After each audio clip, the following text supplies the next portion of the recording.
Good morning, everyone. I'm Sarah from Sourdough for Beginners. I have doughs in a couple of stages right now. I've got one dough that was mixed this morning. It's about to have its last stretch and fold, and I'm going to get it into the bulk proofing container. So I'm just going to talk about effective bulk proofing to make sure that your dough is not overproofing or underproofing when you're a beginner. So that process. And then I've got a new batch to get mixed up. So I'm going to go ahead and mix up the beginner bread recipe after I get this batch stretched and folded. So I mixed this dough this morning, and I've stretched and folded it 3 times. So I'm going to do its last stretch and fold, and then I'm going to transfer it to my bulk proofing containers and get it ready. And then I'm going to mix up a full-size batch of the beginner bread recipe and go through the process with that.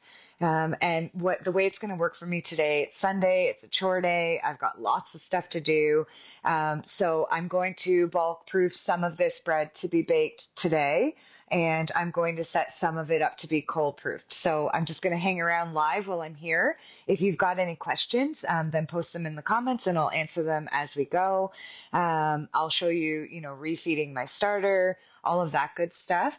Also, I just posted a new book. So lots of people already have my Decoding Sourdough Essentials ebook.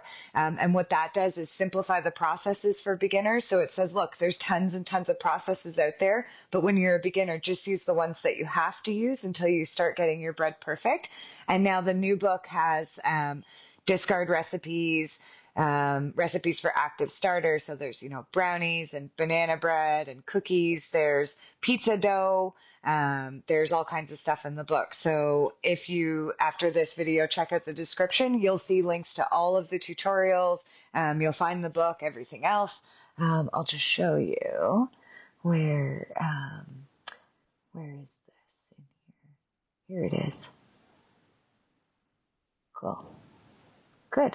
All right. So let's do this bread. So when you look at this dough, you can see that it's nice and smooth. It's not shaggy. It's had 3 stretch and folds. It's starting to sort of move around in the bowl on its own.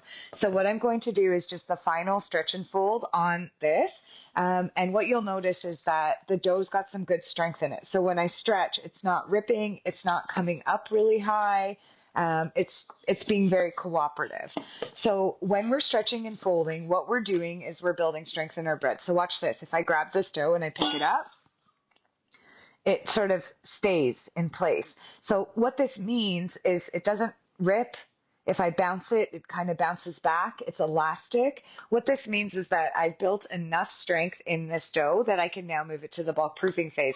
So the essential processes are take your active starter, get it into a bread mix, get a shaggy dough, let the dough rest for 30 minutes, stretch it and fold it, repeat the 30-minute rest and the stretch and fold 3 or 4 times, then get it into a bulk proofing container, leave it sitting on the counter until it grows enough. And I'll talk about what enough is in a little bit, depending on what your next steps are going to be. And then after the dough has proofed on the counter, you can pre-shape it, shape it, and then you can either score it and bake it or put it into cold proofing containers to continue on. We use these bulk proofing containers because they actually let us see how far the dough has grown. I did a live not that long ago with Tom from the Sourdough Journey, and he told me that if you're not going to if you're not going to cold proof overnight, then let your dough rise to 100% double. If you are going to cold proof overnight, then let your dough rise to 75%. So that was a neat little tidbit that we got. So I've just given this its last stretch and fold. And now what I'm going to do, and this was a half batch of the higher hydration beginner bread recipe. So I just took the recipe and split it straight in half. So now what you've got is your dough in your bowl. And usually once I put it in the bowl, I just kind of give it one last little stretch and fold, right? I don't think there's such a thing as too much stretching and folding. I think you can take too long and your dough will start to really bulk proof, and then you might miss your timing because we're starting to sort of measure from here.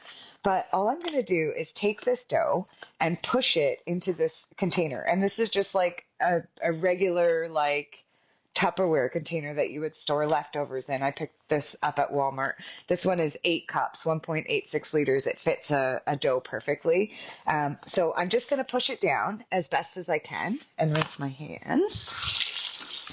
And then what I'm going to do is I'm going to mark the height of the dough. So this loaf I baked early this morning. So it should fully bulk-proof within 4 to 6 hours. So this dough, based on my environment and based on my mix, should bulk-proof. I would say it's 10 o'clock now, Eastern time, so 11, 12, somewhere between 2 and 4 p.m. This dough is going to have bulk-proofed 100% and doubled. I'm going to pop it out, pre-shape it, shape it, score it, and then bake it, and then I'll have this loaf for supper. So what I'm going to do is just get my lid on, nice and tight. I just have like a inexpensive marker. Whiteboard markers work fine, Sharpies work fine. But what I'm going to do is I'm going to mark where the dough is. So I'm going to just, sort of draw a picture. And I'm going to tell myself where the voids were. Because when sourdough bulk proofs, it doesn't rise the way yeast bread does, right? Yeast bread tends to sort of puff up into a ball and get more round, whereas sourdough, when it's rising, will spread outward and upwards, right? So one of the most common issues that we see is my bread is very dense, or it fell flat, or it was super sticky. At the time when it came to shape my bread, it wasn't good. And 98.99% of the time, it's because you didn't bulk proof your bread on the counter effectively. You either missed a step or used a wrong step, like cold proofing instead of bulk proofing, or it over or underproofed. So with the container marked like this, right, I can see that at this end, the dough wasn't even touching the end at all, right? It's sort of cut off here. So later today, when I look at this dough, it's going to have expanded outward and upward. And I'm going to be able to say, okay, that's double. It's time to bake this dough.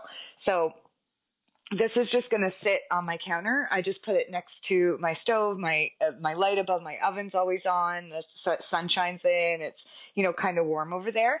So I'm just going to let this sit over there and let it rise. And like I said, it should, in my house, my dough bulk proofs within 4 to 6 hours. So one of the things that we see on a lot of recipes is mix your recipe, stretch and fold, leave it on the counter overnight.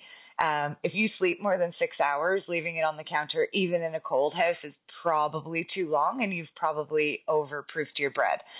So we do say that when you're a beginner and you don't know how your dough is going to act, when you don't know, like you heard me say, well, in my environment, my bread usually is 4 to 6 hours, depending on what's going on. In your environment, it might be 8 hours, it might be 7 hours, but until you sort of understand how that's going to work, you should try, if you can, to mix your bread at a time when you can watch the bulk proof stage.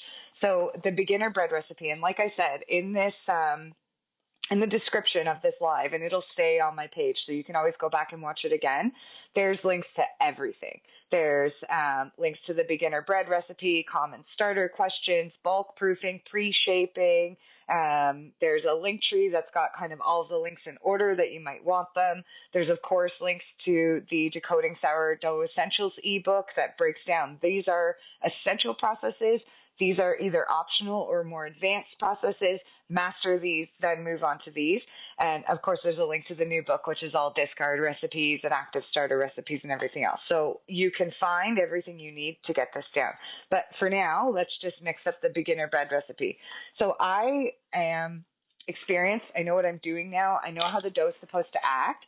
So the hydration level of the beginner bread recipe is a little low. It's going to make a fairly, not a fairly, but a dense loaf, right? But it's designed to be easy to manage for beginners. So what we're saying is start with the beginner bread recipe, understanding that it's low hydration, get the processes down, master them, and then go to a slightly higher hydration. Bulk proofing gets me every time. I've tried multiple recipes, and that's the one thing I can't figure out. So Megan, definitely try the bulk proofing success thing. So the way the beginner bread recipe is set up is feed your starter before you go to bed, and it'll peak overnight. It'll be a little bit past peak in the morning, but you can use your starter basically, anytime at or after peak. In the morning, get up, mix your dough, run around doing your sort of morning routine, right? And it's stretch and fold in there. And then once you get through stretching and folding, get it into your bulk proofing containers and watch it during the day. You're the best. Been so helpful and encouraging. Thank you. I'm really glad to hear that. Okay, so the beginner bread recipe for 2 loaves is 120 grams of starter, 680 grams of water, 1,000 grams of flour, and you can use any blend that you like, and 20 grams of salt. The higher hydration recipe, you increase the starter from 120 grams up to 200 grams, and you increase the water from 680 grams to 700 grams.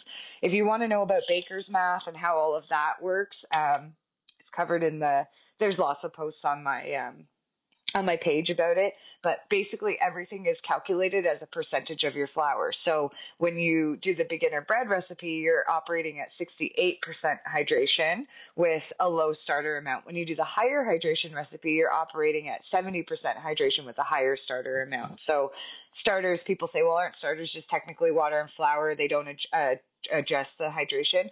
Well, starters, as they're fermenting, begin to turn to liquid. So I would say that starters do contribute to the hydration. How much and what they're doing, well, that depends on a lot of factors within your starter, but let's just increase it. So for this mix, I'm going to dump 200 grams of this starter in here, right? So I actually fed this starter the other day a whole bunch of whole wheat flour, so you can see sort of the chunks of whole wheat in there, just to sort of beef it up, because I use my starters a lot. I use them a couple times a day on the weekends, and then I put them in the fridge and neglect them for several days at a time, so it never hurts to beef up your starter by changing up the flour a little. So now we're going to add 700 grams of water to our starter. So we'll get that in.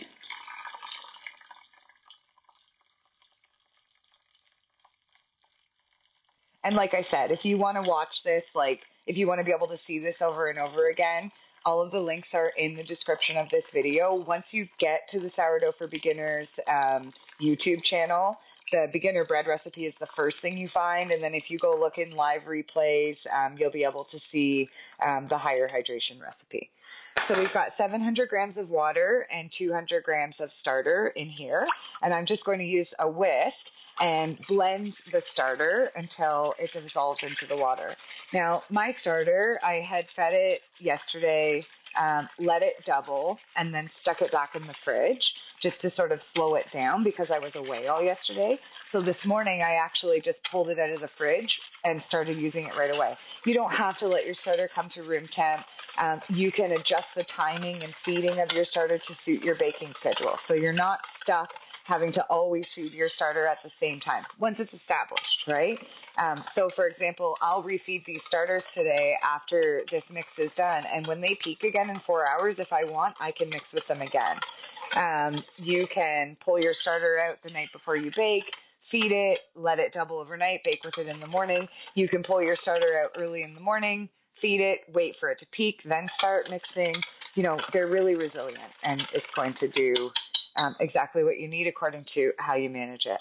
So I've blended the starter and the water in together. I've got sort of this, it's hard to show without spilling my bowl, but I've got this like milky, watery substance. So now I'm going to get 1,000 grams of flour into here. So you can use any blend of flour that you want. Different flours are going to create different results. Really high quality flour is wonderful if you've got it. You know what I mean? If you're trying to do a specific thing for your health, then you should. But there's some myths out there. Regular bleached all-purpose flour works. It's a myth that it doesn't work. So this is just original all-purpose, great value Walmart flour. So I'm going to put about 800 grams of this in. Actually, my bag is quite low. We'll see how much is in here. And then I'm going to top the rest off with some whole wheat flour. let's see what we get here. And I want to save some of this to be able to refeed my starter. So that actually ended up being 600. And I want to make sure that there's enough in there to refeed my starter. So I'm just going to top up this 600 grams with 400 grams of all-purpose whole wheat flour. So the idea is that we're getting to 1,000 grams total. There we go. That was a little high. I'm just going to scoop some out. You don't have to. It would have been fine. I could have left it at 1,017 like that, but I might end up using some of this in feeding my starter. Okay, so now, I'll move this over here. I'm going to add 20 grams of salt. And this is just like Himalayan pink rock salt. I'm all about economy. We are on a budget. We have lots of kids, and they're all very athletic and play a lot of sports. And my husband and I both compete in some sports as well, so we're always traveling. So whatever economies we can make, we make. And when I started Sourdough for Beginners, my thought was that there's just a lot of information out there that makes people feel like they can't do it. And I would hate to see somebody not make delicious, healthy bread for their family because affording bread flour is outside of their budget, right? So I've done testing and experimenting and everything else. And then what I've tried to do is just simplify the process so that a newbie can come into, a huge group like the group that we've got. And hopefully myself or someone in the admin team or somebody who's already been through all of our tutorials can help them understand that it's actually fairly basic processes. It's actually fairly simple. Master those processes and you could have bread every day for your family. Then the fun part is experimenting with the advanced or optional processes. So optional processes are things like cold proofing. So you don't have to cold proof your bread. You can bake it as soon as it has risen or bulk proofed on the counter. But cold proofing is an absolutely valid step. The bread continues to ferment in the fridge and it will increase the taste in your bread. So in regards to bread taste, there's a couple of ways to get a more sour flavor. One is to use your starter past peak. The longer past peak, the more it's fermented. That's going to add a more sour taste to your bread. On the flip side, if you don't like the sour taste, then time feeding your starter so that you're using it just as soon as it peaks. And then cold proofing in the fridge is also going to allow those gluten structures to just keep on working together and growing and intermingling. And so you're going to get that starter spread out through the bread. Hi, Jim. I'm glad you're here. Nice to see you. What are you mixing up today? So if you're watching and you've got some questions as we go, ask them in the comments and I'll grab them. So I've put the mix in and now I've got this sort of messy dough. I've stirred it up with my spoon and now I'm just going to finish mixing it with my hand to try and get as much of that flour distributed through the dough mix as we can. So the process now, I took my active starter, I got the mix done. Once I get this mix to a fairly shaggy dough, so what you'll see right now is that it's very, making a focaccia today. Are you putting cool stuff in it? So this dough, if I pull it, rips. So if you watched at the beginning of the video, if you joined later, go watch the replay once it's posted. So the first dough that I had already mixed and stretched and folded for 30 minutes, stretch and fold, 30 minutes, stretch and fold, so a couple of hours, I could grab the dough and I could pick it up and it would stay together. But you can see with this dough that it won't. So what we're going to do is get this dough to a shaggy mix, set it aside for 30 minutes, and then start stretching and folding. Made some everything bagel sourdough crackers yesterday. That's so awesome. Amber says, I haven't found a high hydration recipe where you don't have to use bread flour. That, Amber, that is a true statement. So on my live with Tom from the Sourdough Journey, he agreed. Anybody, you can absolutely use regular all-purpose flour, but the protein content in the flour makes it so that it can only hold on to so much hydration. So if you're wanting to start getting to breads like baguettes really delicate breads with a very crisp outside and a very bubbly inside, you're going to have to increase your hydration. There's recipes out there that have 90% hydration, and you will need a sturdier flour for those. But the fact remains that here we're teaching beginners, people who are like literally knew nothing about sourdough, and now they're trying to learn and they're trying to get to a good loaf. So what we say is start with the basics. When you're a beginner, you're going to make a bunch of mistakes. I don't necessarily see any benefit in wasting a whole bunch of super expensive flour. Lily says, hi, thank you for your videos. I'm very new to baking sourdough breads. Do you keep your starter in the fridge? I'll talk about starters in just a minute, Lily. I'm going to refeed these ones after I rinse this hand. And I'll talk about how to store your starter. So this is mixed. It's going to sit for 30 minutes now, and then we're going to stretch and fold. Next, I'm going to refeed my starters. So I used both of my starters this morning, and now what I'm going to do is, so when you refeed your starter, you have a couple of options. You can either refeed it what you took out, or you can refeed it what you're going to need over the next few days. Because I'm mixing up 3 total loaves today, I've got the one that I'm going to bake, and then these 2 are going to go into the bulk proofing containers. I'm going to let them rise to 75% and then cold proof them. I'm probably not going to bake for a few days, so my starter doesn't need a lot. Karen says, during bulk proofing on the counter, my dough surface stays very sticky. Does this mean it's not fully proofed? Sourdough is sticky by nature. Sticky is one of those things that's hard to measure. It should stay pretty sticky. Pre-shaping is one of the essential processes. So after bulk proofing, what you're going to do, I'll just show you. So while this is resting, I've just got a towel on top of it just to keep it from drying out.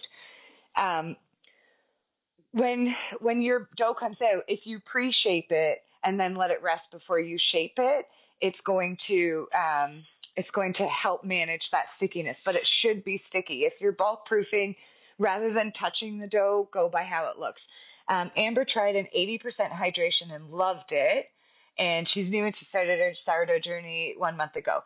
So what's the difference between low hydration and high hydration? Low hydration is going to give you sort of a denser bread. Some people like that, right? There's a place for that. It's really good for like dipping in spinach dip. High hydration, if done correctly, if you can achieve it, is going to give you a crispier, squishier, lighter bread. It's just harder to do. So in regards to my starters and storing in the fridge, someone just asked. If you bake every day, you can keep your starter on the counter and just discard right into whatever recipe you're about to make, whether you're going to do a loaf of sourdough or a focaccia. Like I said, today I just uploaded a new recipe book. It's got tons of sourdough recipes in it, pizza dough, brownies. There's a whole tutorial on mix-ins and lots of different mix-in ideas, so check out the link for that. But what you're going to do is use your starter and then decide, when do I bake next? And when you bake next is kind of the way you'll decide what to do with your starter. So I will probably bake again in 2 days on Tuesday. So what I'm going to do is refeed these starters the amount that I think I'm going to need on Tuesday, and let them rise on the counter and then stick them in the fridge. Because it's only 2 days since they've already risen and they've sat in the fridge, on Tuesday I should be able to just pull them out and not have to refeed them and use them right away. If you're going to bake tomorrow, then feed your starter, leave it on the counter. You might have to feed it again before you do it. If you bake once a week, you could take what you need out of your starter like I did today, pop the lid on without refeeding it, stick it in the fridge, leave it there, and then just pull it out 4 to 12 hours before you bake. So there's a lot of different ways, all of which are valid to manage your starter. So on Tuesday, I'm going to need 200 grams for a bread recipe and 100 grams to dehydrate. So that's 300 grams total of starter is what I'm going to need. And I never want to go under what my bases are for the starters. So I am going to feed each of these 75 grams each of flour and water. So that'll be 150 grams in each. I'll have 300 grams total. The only reason I keep 2 starters like this is because I often need 300 grams. And if I had 300 grams of fresh flour and water plus 150 grams of starter in here, it would be like this, and I wouldn't have room to grow. So these are both the same starter. I just keep them in 2 containers to give them room to peak. So I'm going to stick 75 grams of flour in here. And like I said, I am low on flour. I really need to get to Walmart. And fill it up. And I fed this starter the other day a hearty whole wheat feed just to sort of strengthen it and beef it up. So I'm going to use mostly regular flour in this one today. And then if I can already see that I don't have enough flour left to feed this starter, so I'll just top this starter up with whole wheat and give it sort of a beefing up. So 75 grams of flour and then 75 grams of water.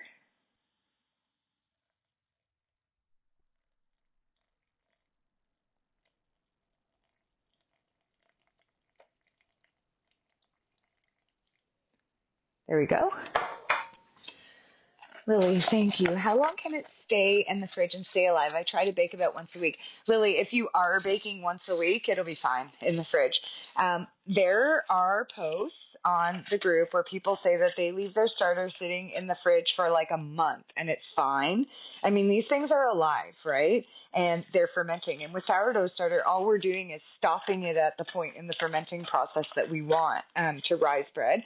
What'll happen in the fridge for long periods of time is that the starter will just keep fermenting and eventually it'll become alcohol. So you'll get like a liquid substance on top. It'll be brown or gray or maybe clear. We call that hooch. It'll stink like alcohol. And all you have to do to revive it is either pour off that hooch or stir it in. Hooch adds sour flavor, so whatever flavor profile you want, and then just refeed it.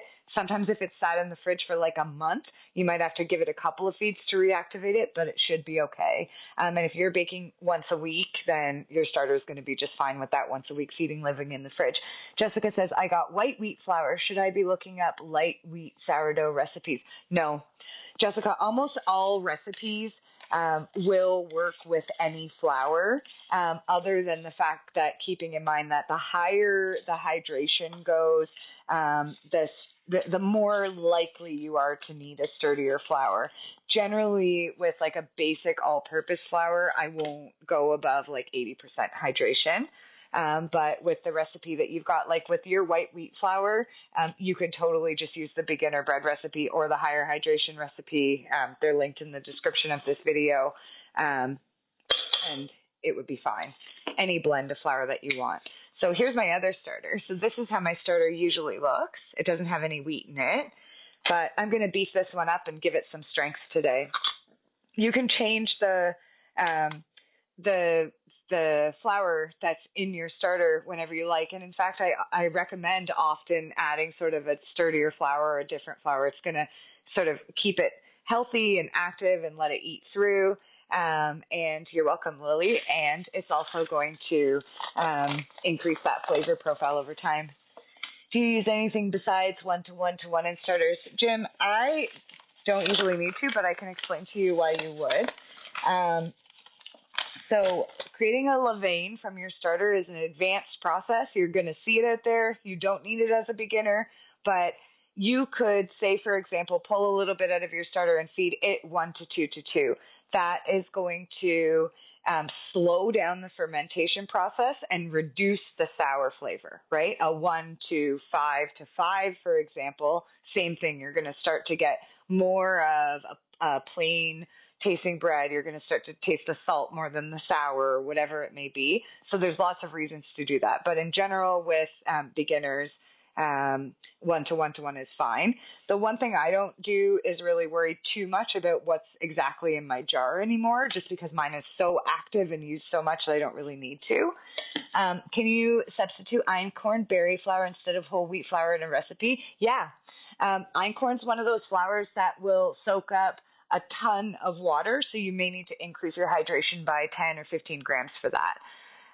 What if I was given a starter and it's at 100% hydration, do you alter it or not? So Lorelei, 100% hydration for a starter is 1 to 1. You can alter it. I don't see why you would. If you've got 50 grams of starter, feed it 50 grams each of flour and water. I think you're fine in that regard. And then let's see here. Yeah, Jim, just keep it simple if you can. So Jessica says, I tried the higher hydration and my bread had a great looking crumb, but it was soft crust and it was a damp crumb. Hang on, I just have to put, did I overproof or is that the texture? I'm just trying to perfect my loaf. I find that with a higher hydration recipe, the crumb is like lighter, but more moist. So it should be more moist. Um, in regards to the crispiness of your loaf, with higher hydration, you might need to cook it a little bit more. If you want that crispiness, maybe take the lid off your Dutch oven earlier to let it get nice and brown and crispy on the outside. And definitely use a meat thermometer if you can, just like an inexpensive one like this, to check the internal temperature of your bread um, and get it to 205 degrees internal temp. Usually, if the bread is like 205 degrees internal temp, then it's nice and crispy on the outside. I tried the cinnamon roll sourdough recipe and they turned out great. The one on the YouTube channel, that's awesome. That's really good. I'm glad you liked it. It's in the recipe book, both in cups and grams. Oh, yeah.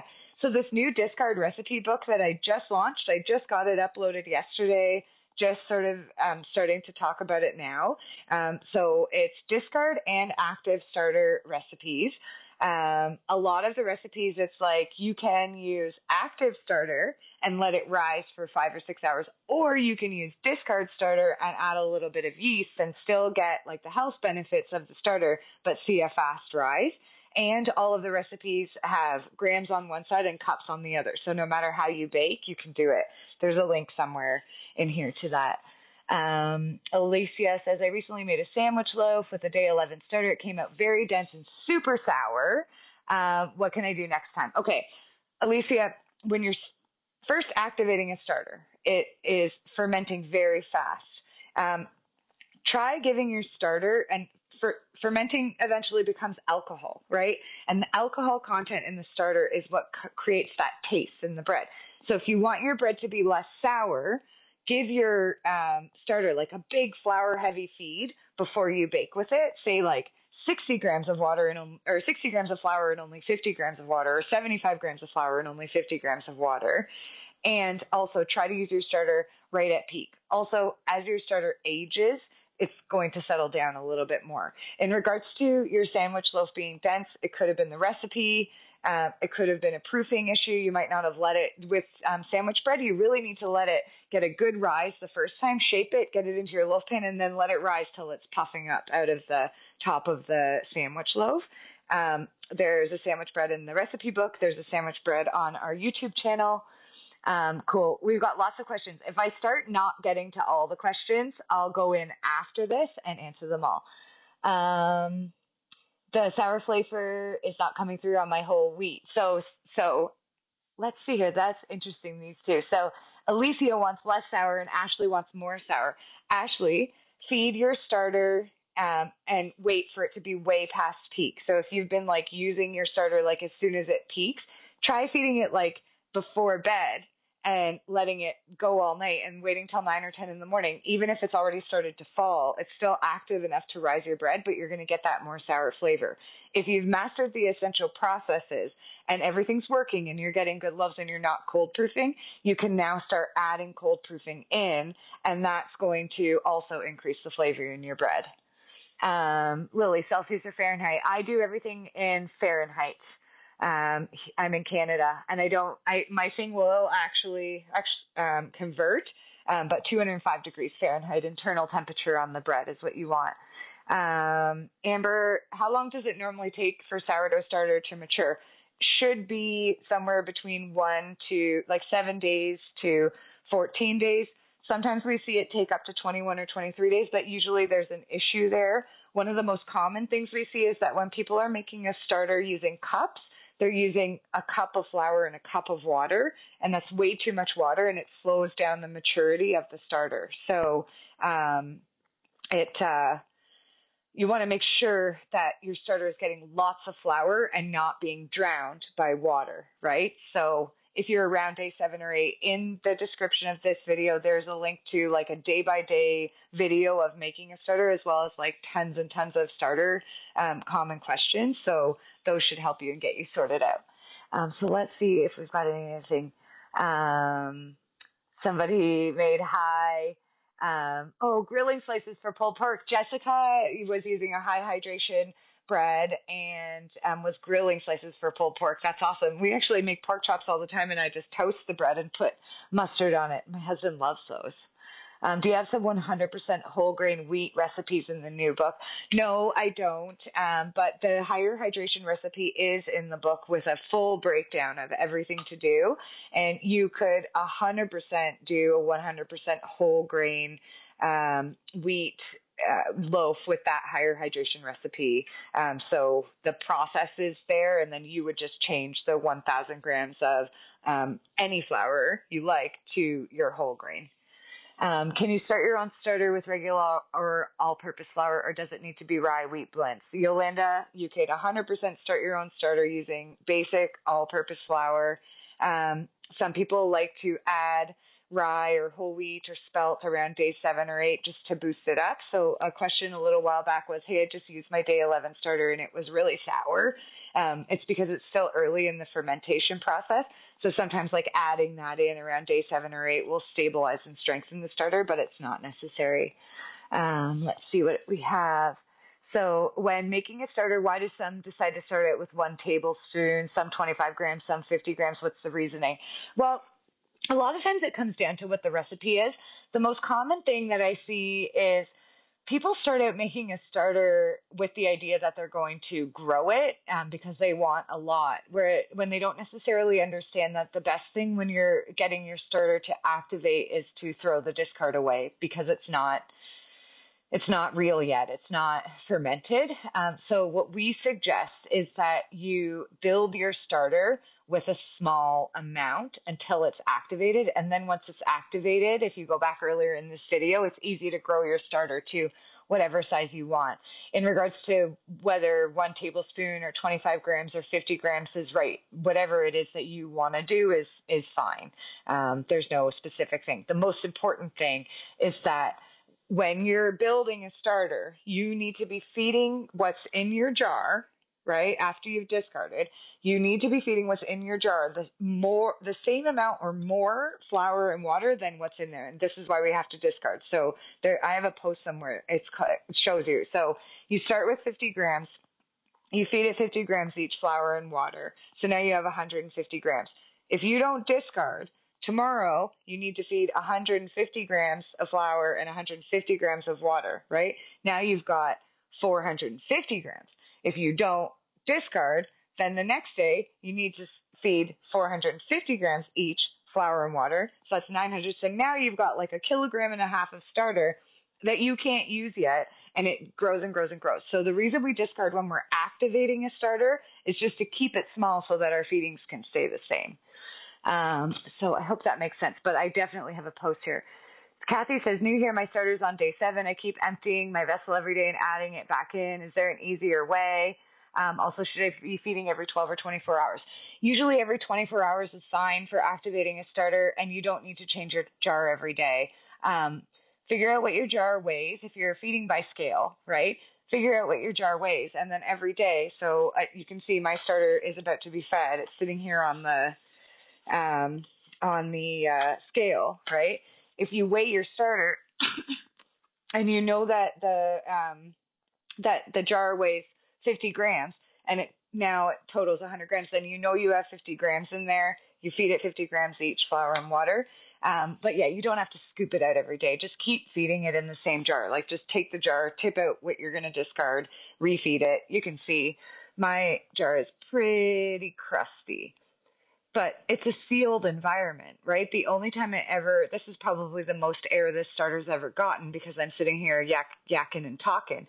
But the only thing that ever goes in there is a clean stirring vessel and flour and water, right? So you eventually your jar will get crusty enough that you're going to want to clean it, but you don't have to clean the jar every day. So that should make it easier for you.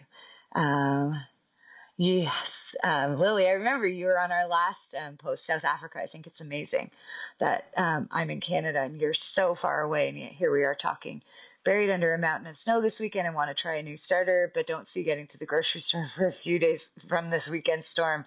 I hear ya. We got lots of snow here in Canada. Um, Courtney says, every time I have tried to proof overnight on the counter, my bread is overproofed. Courtney, I suggest that once this is posted, you go back and watch this whole video again from the beginning because we talk a lot about bulk proofing and how important it is. And also in the description of this video, find the video called Bulk Proofing Success.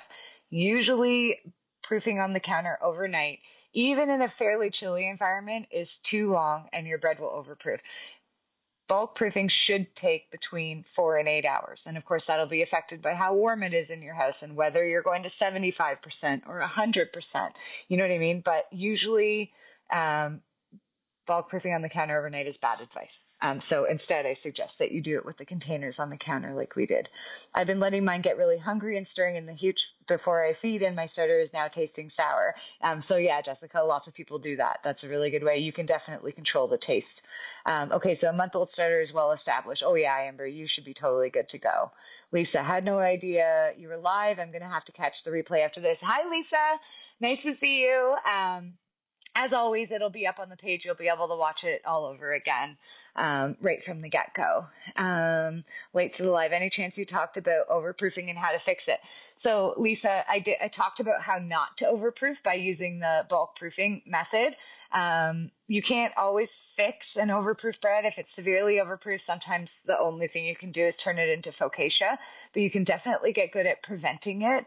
And if it's slightly overproofed, so it's quite sticky, sometimes pre-shaping will help to make the bread more manageable. So pre-shape your bread. There's a link in the description of this video for pre-shaping.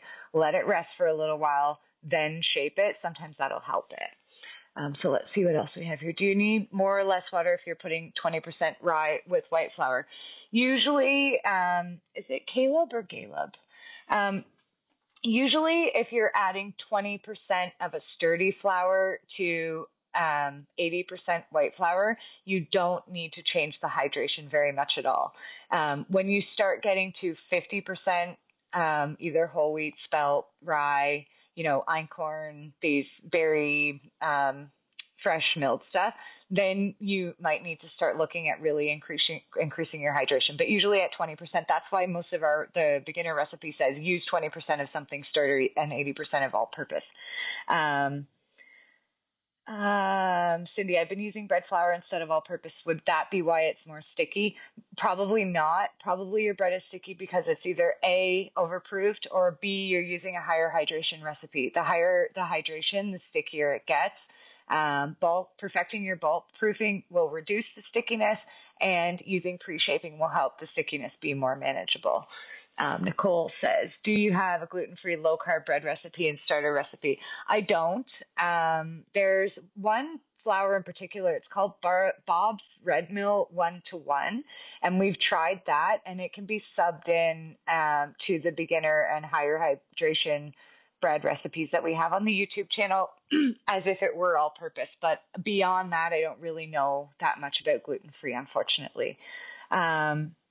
Teresa keeps her starter in the fridge. How to make it ready for baking? Pull it out 4 to 12 hours before you bake. Feed it. Maybe discard it, but feed it for sure, and wait for it to peak. For me, I like some sour taste in my bread, so what I will do is I will pull it out the night before I bake. I'll feed it. I'll leave it sitting on the counter, and then I'll bake with it in the morning. It's a little past peak by that point, but I like the flavor that it gives. Jessica says I've helped her from day one. Yay, that makes me happy. Thanks, Jessica, for letting me know. You might like the new book that's out, Jessica. Somewhere in here, there's a link. Let's see if I can do this. Yeah, I think the link should be showing to you guys from it. Can we order your book rather than an ebook? Hey, Sherry, I haven't actually, the formatting to get these ebooks that I write into an actual book on Amazon isn't impossible. But it's hard. It's a technical skill that I haven't necessarily mastered yet. But the ebooks are set up so that when you buy them, you can have it on your phone and your laptop and your iPad, and you can print it. I just suggest printing it in like grayscale to save on ink. So it's not technically like a book, but you could have it right there in your hand so you can make notes on it and keep it in your drawer and with all your other recipe books. Let's see here. Kathy says, thank you. You're welcome. Let's see. We're catching up, I think, maybe. Lisa says, thank you. You're welcome. If I have bread flour, is that better for starter over the all-purpose? Turns out I have a full bag of each. Yolanda, I would just use the all-purpose in the starter and save the bread flour for your bread. But I don't think one or the other is better. Bread flour has depending where you are too. Like here in Canada, all-purpose flour is 13.5% protein and bread flour is 14%. We're talking about like such a small difference in content. But I would say if you've got both, then feed your starter with the all-purpose and use the bread flour in your bread, or blend them.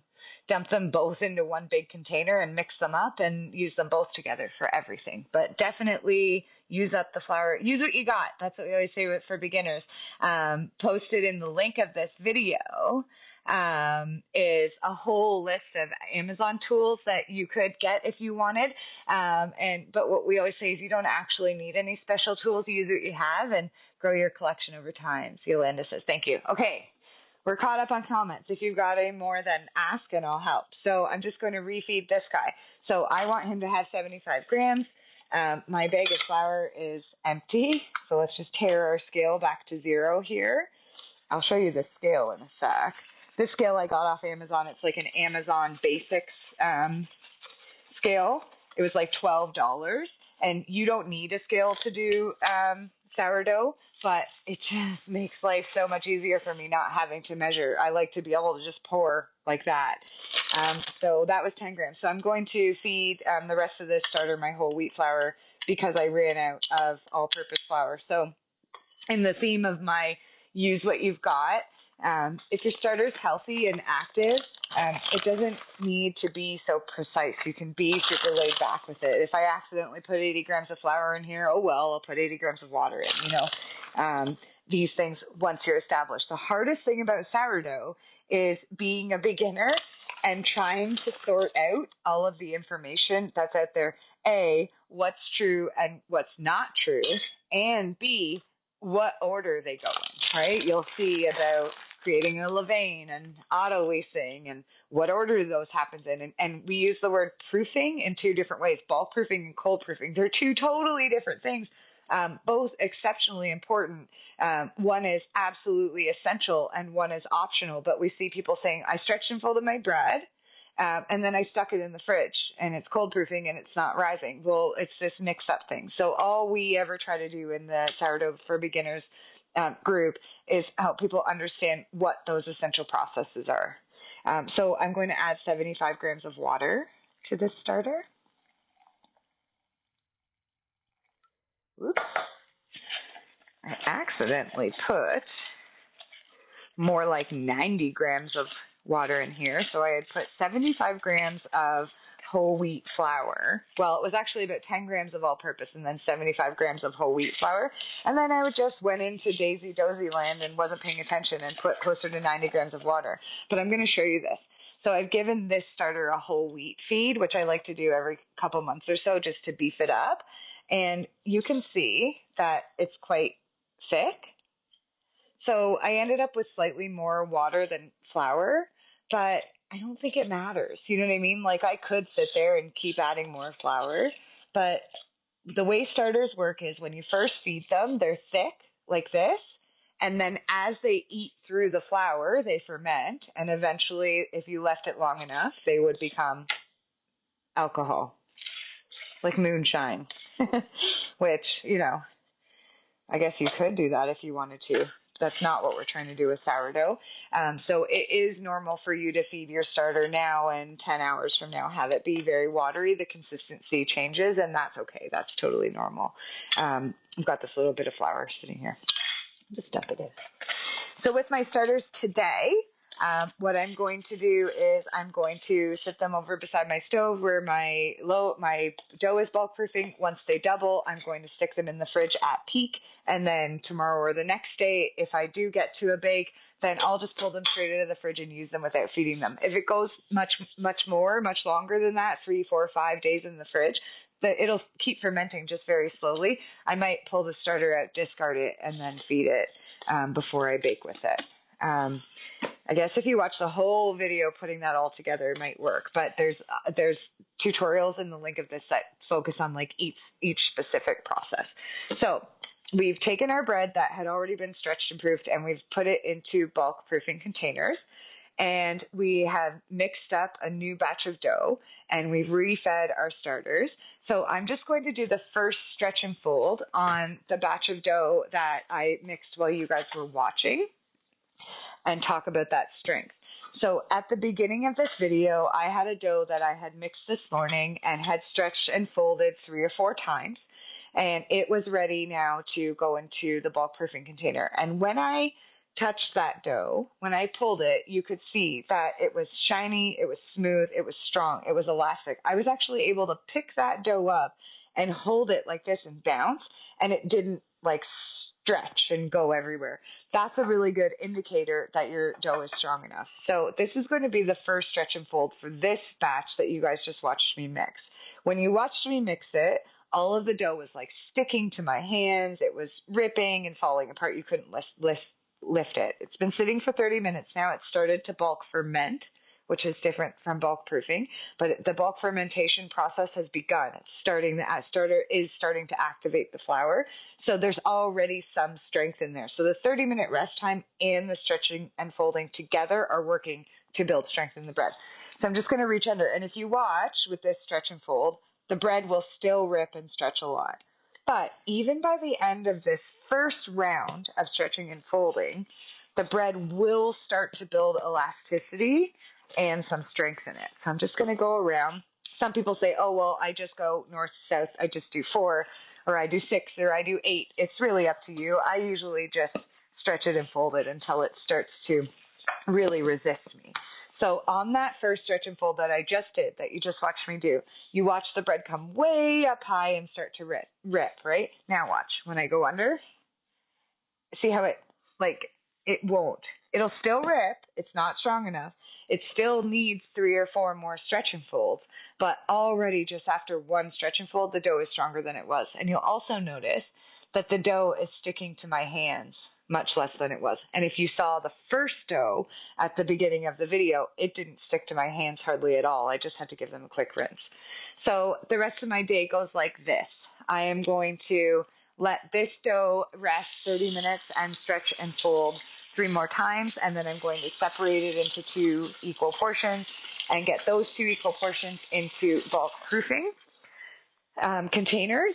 The dough that is in the bulk proofing container already, I'm going to let it rise to 100% because I'm baking it today. Once it has risen to 100%, I'm going to pre-shape it, let it rest for 30 minutes, and then score it and bake it. This dough, I'm going to cold proof. I'll show you my bannetins. And like I said, there's links for all of this in the video, so you can check those out. But I got these silicone bannetins off of Amazon. So this dough, I don't need to bake today. I only need 1 loaf. I still have half a loaf left over from yesterday. So this dough, I'm going to let rise to 75%, pre-shape it, shape it, and then I'm going to get it into these bannetins. And I so far have bulk proofed in these 3 times, and I love them. They're fantastic. They squish flat to fit in my cupboard. And then when I'm ready to use them, I just pop them up, sprinkle a bunch of flour in there, put my shaped, get my dough all shaped, put it in with the seam side facing up. I sort of stitch up my seam a little. And then with this one, I use I get these bags from Walmart. They're produce bags, right? So with this one, I'll just use this produce bag to cover it. I'll just kind of open it up and cover the dough like this, get it all nice and tucked in, and then I'll stick it in the fridge. And then this one, I got this shower cap. So it's just like the kind of shower caps that you use if you don't want your hair to get wet. So with this one, I'll just slide the shower cap on like this. And of course, usually when there's bread in there, it holds its shape. But this will go on like this, and the two of them will both go in the fridge, and they can cold proof for anywhere from 12 to 36 hours. So it's Sunday. We'll probably make lots of food today and go through most of the bread that I made. So I might bake one tomorrow morning, and then leave the other one till Tuesday morning, or maybe even Wednesday. You can leave it in there for up to several days. Anyways, thanks everyone for being here with me. Thanks for asking questions, and I hope I got to them all. I'll definitely go in after this and reply to your questions and try to post some links that are going to help you. This live will stay up forever on Facebook. Definitely check out the ebooks. I think you'll like them. And definitely check out the links. Basically everything you could ever want to know as a beginner. The admin team and I in Sourdough for Beginners try to figure out what the most urgent questions are and answer them, and then I work to get these tutorials set up. So we'll see you guys all again soon. And if there's something you want me to cover specifically in the next live, put it in the comments and I'll start planning for it. You're welcome. You're welcome. Okay, talk to you later. You're welcome. Thanks, guys. Okay, bye for now.